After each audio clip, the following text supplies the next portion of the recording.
Theory 1. Jay-Z is a Fed. This theory always comes back to one name, Desiree Perez. Today, she's the powerhouse CEO of Roc Nation, running Jay's entertainment empire and a sports agency. But her story didn't start in the boardrooms or at Super Bowl halftime shows. It started in the shadows of the federal justice system.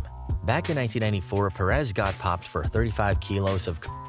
That's not a small-time bust. That's enough to bury you under the prison system for decades. But instead of disappearing behind bars, Perez flipped the script. According to court transcripts that surfaced years later, the New York Daily News got hold of them back in 2015, she cut a deal with the DEA. She strapped on wires, recorded meetings with high-level traffickers, and helped federal agents crack open drug rings from Puerto Rico to Colombia. For years, this was insider gossip in the music world, whispered about but never fully confirmed. Then came the bombshell. In January 2021, on his way out of office, Donald Trump pardoned Perez. The official statement admitted it. She had been involved in a narcotics conspiracy, but has since turned her life around and became an advocate for reform. To many, it was confirmation that one of Jay-Z's closest allies was, without question, a documented federal informant. And Jay's former best friend and childhood partner, DeHaven has been screaming about this for years. He grew up with Jay in the Marcy Projects, ran the streets with him, and claims they were inseparable. But when DeHaven caught his own case, Jay-Z allegedly cut ties, and the timing was right around when he started rolling with Perez. To DeHaven, that wasn't a coincidence. So you get out of jail, he start rocking with the other side? It was already rocking. I had to put two and two together later. I win my case and come home. You don't want to talk to me. Things got uglier in 2007 when Jay dropped his American Gangster album. On the song, No Hook, Jay spits, "So F DeHaven for caving, that's why we don't speak. Made men ain't supposed to make statements." To DeHaven, that was a death sentence in their world. Being labeled a snitch in street culture is like being marked for life, and the irony in his eyes was brutal. Jay-Z was running around with Desiree Perez, someone who had actually been a cooperator. Even Dame Dash, Jay's former Rockefeller co-founder, said in interviews he wanted nothing to do with Perez once her informant background came out. He didn't want that kind of energy around his business. But Jay didn't just keep her around, he elevated her.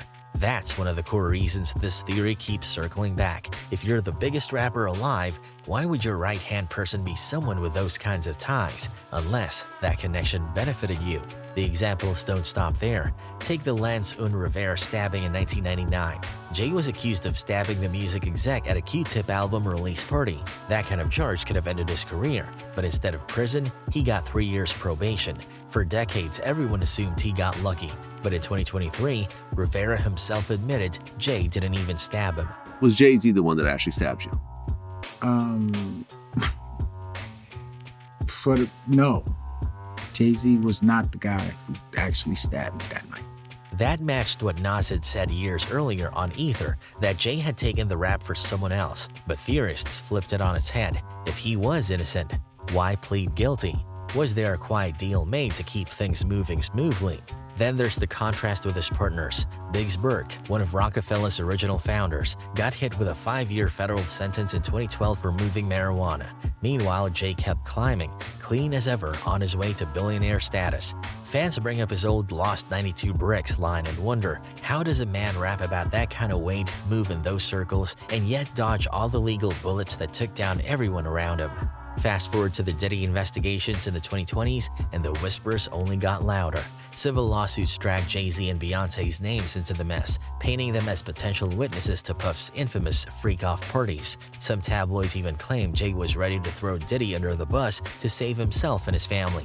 Whether true or not, it fits the narrative that Jay's survival instinct always comes first, no matter who gets sacrificed. And then there's the wild stuff. Like in 2014, when an inmate named Dupree Jr. filed a $2.4 billion lawsuit claiming Jay-Z and Beyonce were actually FBI agents who snuck into his prison and stole 3,000 of his songs. The courts tossed it, called him delusional, but the fact that people could even imagine it, that the idea of Jay being a Fed didn't feel completely absurd, that shows just how deep this perception runs. Theory 2. The Illuminati killed Prodigy. On June 20th, 2017, Prodigy in a Las Vegas hospital. The official story from the Clark County Medical Examiner was that it was accidental asphyxiation. Basically, he choked on an egg while being treated for sickle cell anemia, the disease he had been battling since he was a kid.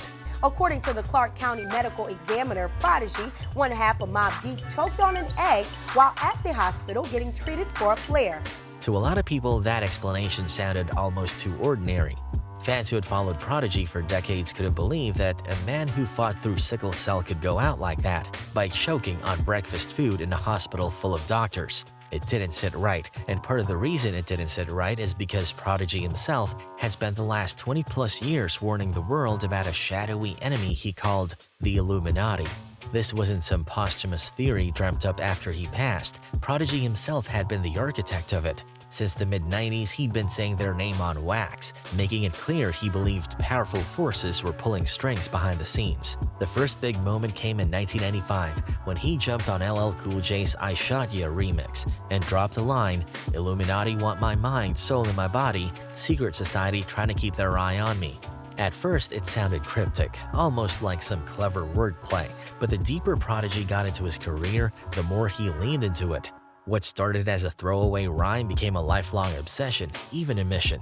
By 2007, while serving time for gun possession, he started writing letters from prison that didn't just talk about the Illuminati in vague terms, he put names to it. He claimed that in 1996, he had a spiritual awakening where everything clicked: government, religion, politics, even the Federal Reserve. All of it, in his eyes, was a scam designed to keep people blind, and in one of those letters, he pointed directly at Jay-Z.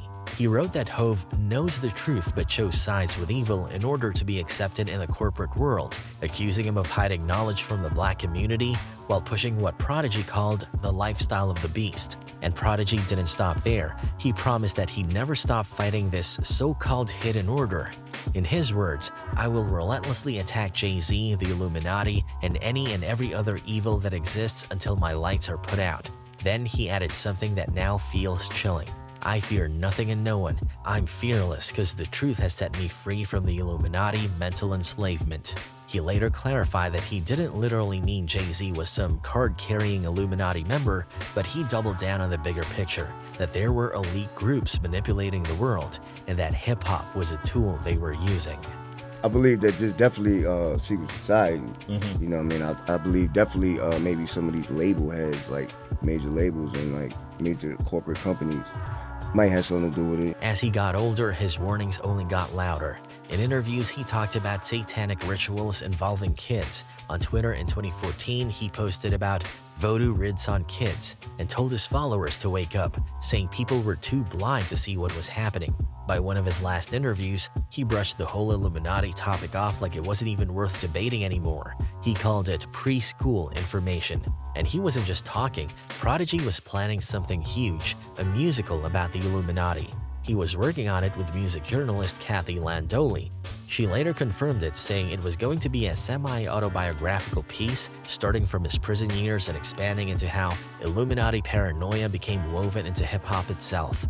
Prodigy wasn't content with dropping bars or tweets. He was trying to put the whole thing on a stage for the world to see.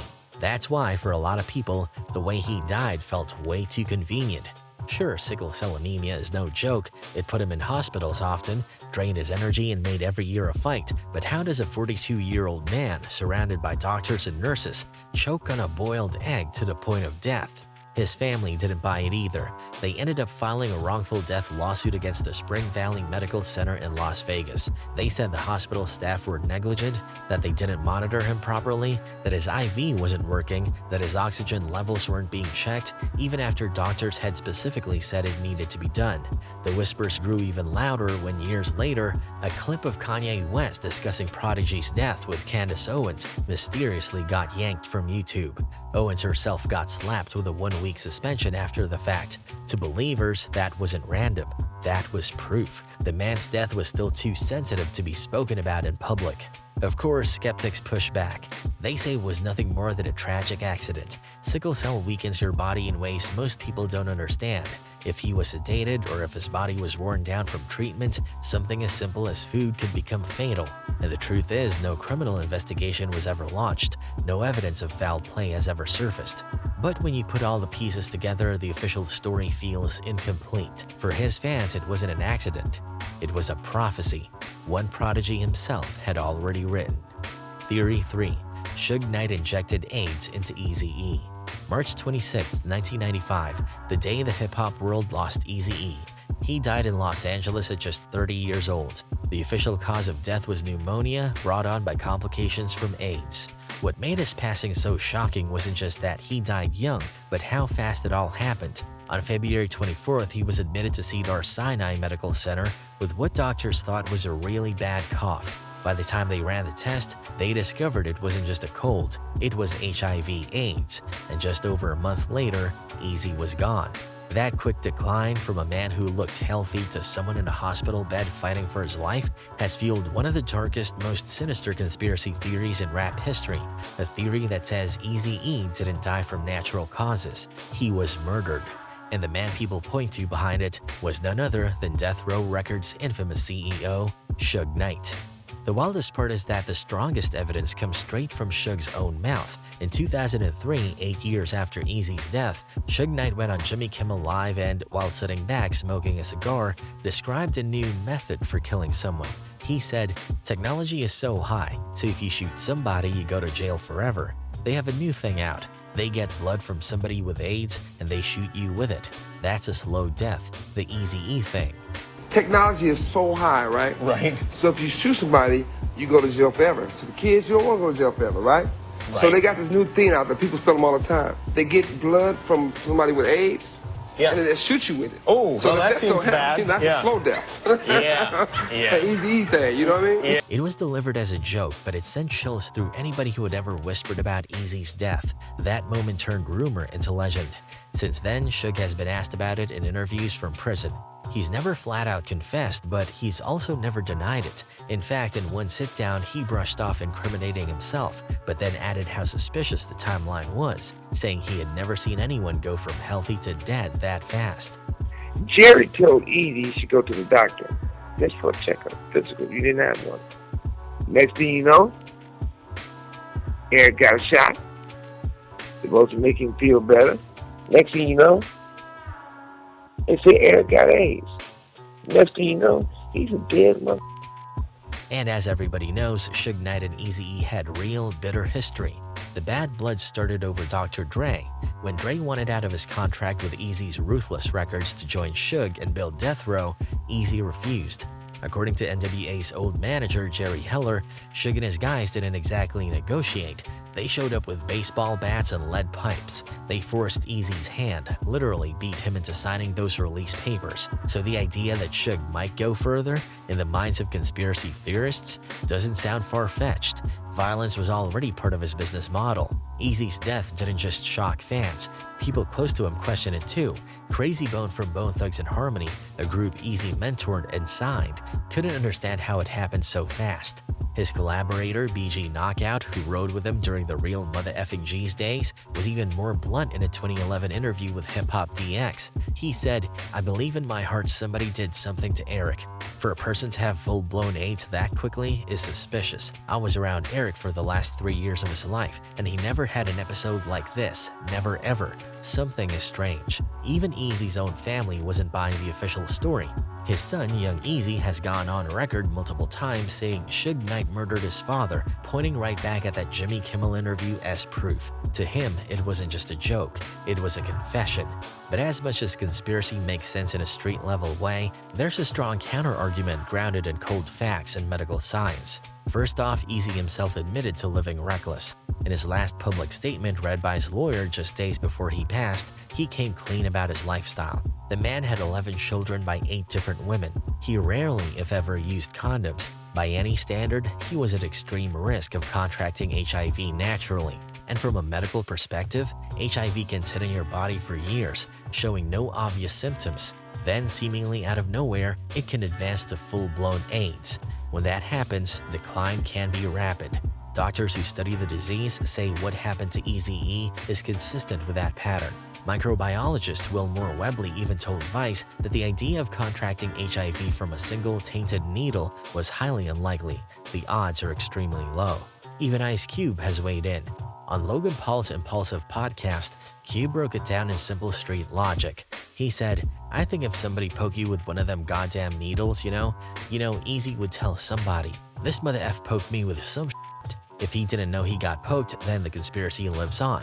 But when asked point blank if he could rule out Suge Knight doing something like that, Cube gave the most telling answer possible. "I don't put past nobody." So the question lingers, did Eazy-E fall victim to the reckless, dangerous lifestyle he admitted to living? Or was he silenced in a plot straight out of a gangster flick, killed not with bullets, but with a syringe? Theory 4. Tupac faked his death. The theory says that on September 13, 1996, Tupac didn't actually die from the bullets that tore through him in Las Vegas. Instead, he pulled off the greatest disappearing act in rap history, staging his own death to escape enemies, slipping away in the chaos, and living out the rest of his life in exile. And if you ask the diehards, they'll tell you exactly where he went: Cuba. Tupac actually escaping from the University Medical Center here in Vegas and relocating to New Mexico, getting protection from the Navajo tribe. I mean, you can write a fiction. You can write a fiction story, but this is not fiction. This is facts through certain people that I know. Now, the foundation of this theory starts with Tupac himself. In the last year of his life, while sitting in prison, he reinvented himself under a new alias, Machiavelli, and this wasn't some random nickname. It was a deliberate nod to Niccolo Machiavelli, the 16th century Italian thinker whose book, The Prince, became a Bible of political survival. Why does that matter? Because in those pages, Machiavelli famously wrote about the tactical advantage of faking your own death to fool your enemies. To Pac's fans, that was a blueprint. And just weeks after his supposed death, Pac's first posthumous album dropped, The Illuminati, The 7-Day Theory. For believers, that title wasn't just an album, it was scripture. They dove headfirst into it, looking for hidden meaning. First off, they pointed to the album, which features a design by Ronald Risky Brent of Tupac as Jesus Christ on the cover, who returned from the dead after his crucifixion. They also found a pattern of sevens that felt impossible to ignore. He was shot on September 7th. He was 25 years old. 2 + 5 = 7. His official time of death was 4:03 p.m. Add that up and it's another 7.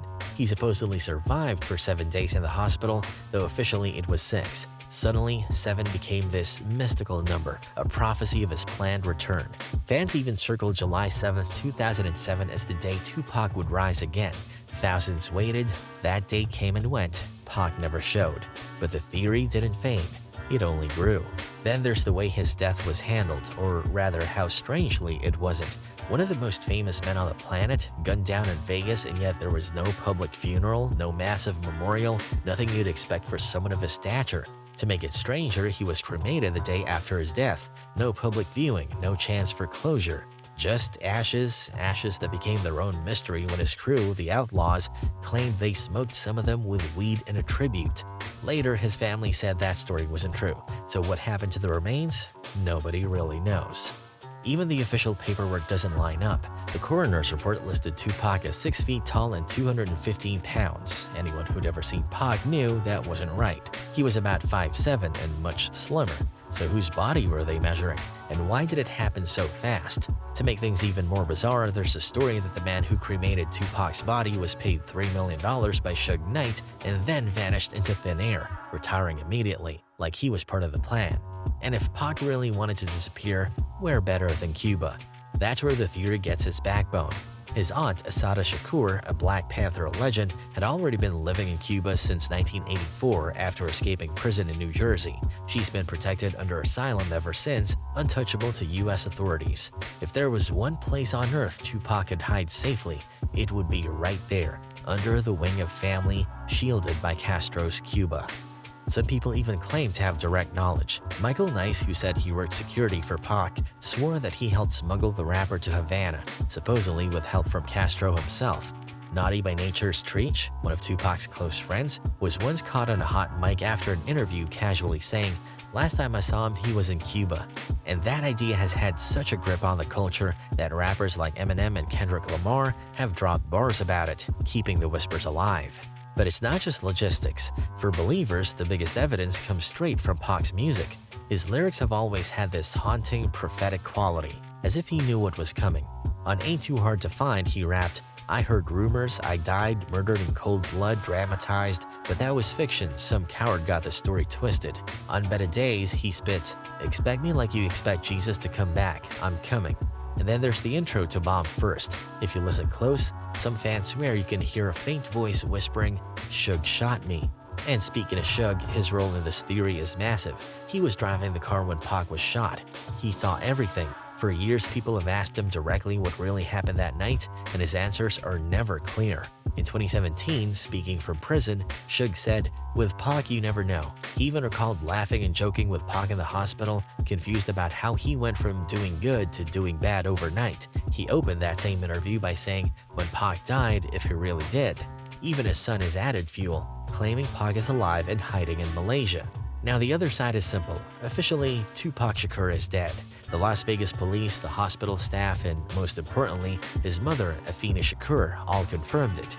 The first officer on the scene, Chris Carroll, described holding Pac in his final moments, asking who shot him, and Pac summoning the strength to look him dead in the eye and say, "F you."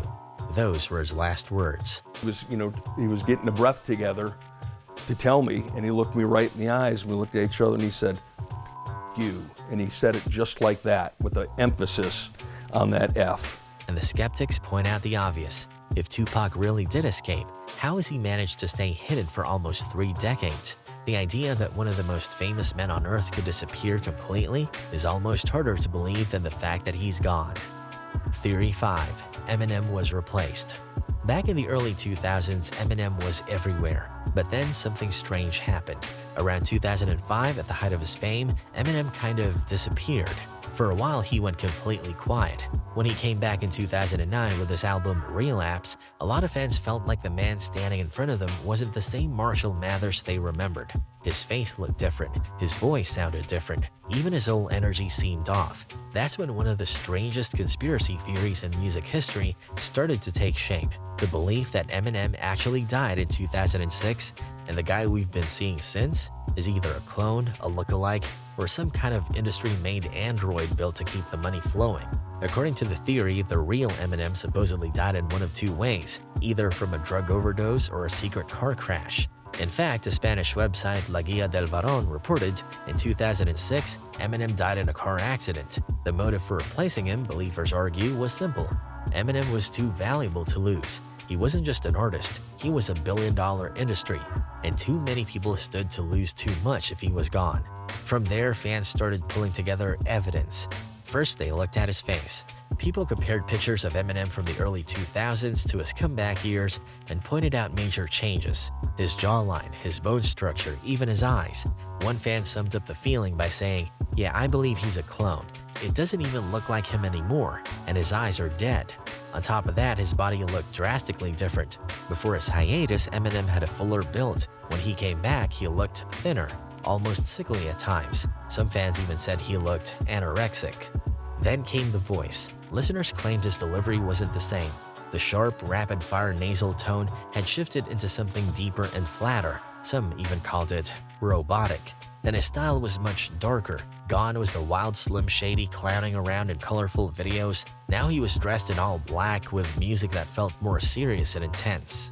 But the theory didn't really explode until what's now called the glitch. In 2013, Eminem was on live TV doing an ESPN interview. While the commentators were talking, he was behaving very strangely. The clip spread all over and believers pointed to it as proof that this wasn't a real person, it was a robot malfunctioning on live television. Some of you may know him as Eminem, but he's going to join the Saturday Night crew with our music intro. They linked it to other weird moments too, like his awkward acting in the Berserk music video or stiff movements during an SNL performance. It didn't help that other rappers added fuel to the fire. In 2016, B.O.B. started tweeting about human cloning being real. Fans immediately tied that to Eminem. And then in 2019, rapper Tom MacDonald basically turned the whole thing into a soundtrack. His song Cloned Rappers went viral, with lyrics like "They cloned Gucci, cloned Kodak, cloned Eminem." The music video showed lab-made rappers being pieced together like Frankenstein, and the YouTube comments were filled with people saying they'd always felt something was off about Eminem since his comeback. One fan wrote, "Ever since Kamikaze, he doesn't even look close to the same. It's in the eyes, the cheekbones, the chin. Something's not right. But of course, there's a much simpler explanation for all of this. Eminem himself has been brutally honest about his struggles during that time. He battled a heavy addiction to prescription drugs, and in December 2007, he almost died from a methadone overdose. He later admitted that the amount he took was equal to 4 bags of heroin. Had I got to the hospital about 2 hours later, I would have died. My organs were shutting down. My liver, kidneys, everything. They were gonna have to put me on dialysis. They didn't think I was gonna make it. My bottom was gonna be death. The overdose forced him into recovery, but it left scars, both physically and mentally. He said he had to literally relearn how to rap because his memory was so damaged. In fact, in a 2017 interview, he admitted he'd forgotten one of his own music videos. Add that to the dramatic weight loss from getting sober, the natural effects of aging, and years of personal turmoil, and it's not surprising that he came back looking and sounding different. And then there's the signs problem. As a bunch of Reddit users have pointed out, clones don't just appear as full-grown adults. If Eminem was cloned, the copy would have started out as a baby, not a 30-something-year-old man with the exact same rap skills and memories. Not to mention the people closest to him, Dr. Dre, 50 Cent, Royce the 5'9", all of whom knew him intimately. If there was ever a replacement, those guys would notice instantly. Theory 6. Gangsta rap is an experiment to fill prisons. Back in 2012, an anonymous letter popped up on the blog Hip Hop is Red. Supposedly written by a former music executive, it described a secret meeting in 1991 just outside LA. About 25 to 30 industry insiders were there, and according to the letter, the agenda was simple but dark. Push gangster rap to make prison owners rich. The letter claimed that these execs had major investments in private prisons, which made money based on how many inmates they held. The more crime-inspired music kids listened to, the more likely they'd land in prison, and the more money execs and investors would make. Executives were even told they could personally buy stock in these prisons. From that moment, the industry would focus on promoting rap that glorified violence and criminal life. Plenty of artists have added fuel to this theory. Too Short recalled being pushed by exec Barry Weiss to make his raunchiest album, even though he wanted to go positive. Ice Cube, in a 2023 interview with Bill Maher, bluntly said, "The same people who own the labels own the prisons." Who benefits and profits off our bickering and our division? But if you follow the money, you go high enough, you start to see literally the same people who own the labels own private prison. It seems really kind of suspicious, if you want to say that word. Dame Dash agreed, saying labels controlled artists like puppets. Crazy Bone of Bone Thugs and Harmony also co-signed the idea, pointing out that wealthy black investors own prisons but don't talk about it publicly. They were told not to sign any more political rappers, any more rappers that had messages in their music. No positivity. It was all to be gangster rap music that they promoted and put out. In other words, keep promoting gangster rap so that the youngsters will be influenced by them, will incite them to want to act like them, and it's a very good chance they'll end up in their prison. Yeah. So they're getting paid twice. The financial web is real. Investment giants like BlackRock and Vanguard hold shares in both private prison companies and entertainment conglomerates. Killer Mike connected the dots, saying, "Slavery is still legal. There's a need to fill the void of slaves, so I believe damn near any conspiracy that talks about putting poor people in jail." Still, not everyone is convinced. Critics point out that gangster rap already existed before 1991 with acts like NWA and Ice-T, so the genre wasn't invented by a secret meeting. Others argue that if prisons wanted to lock people up, it wouldn't make sense to market rap to suburban white kids who made up the bulk of its buyers but weren't the ones filling prisons. And the anonymous whistleblower left so many vague hints about his identity that skeptics doubt the letter's authenticity. But even with all the holes, the theory lingers, because the prison system is profitable, and the 13th Amendment does allow slavery as punishment for a crime.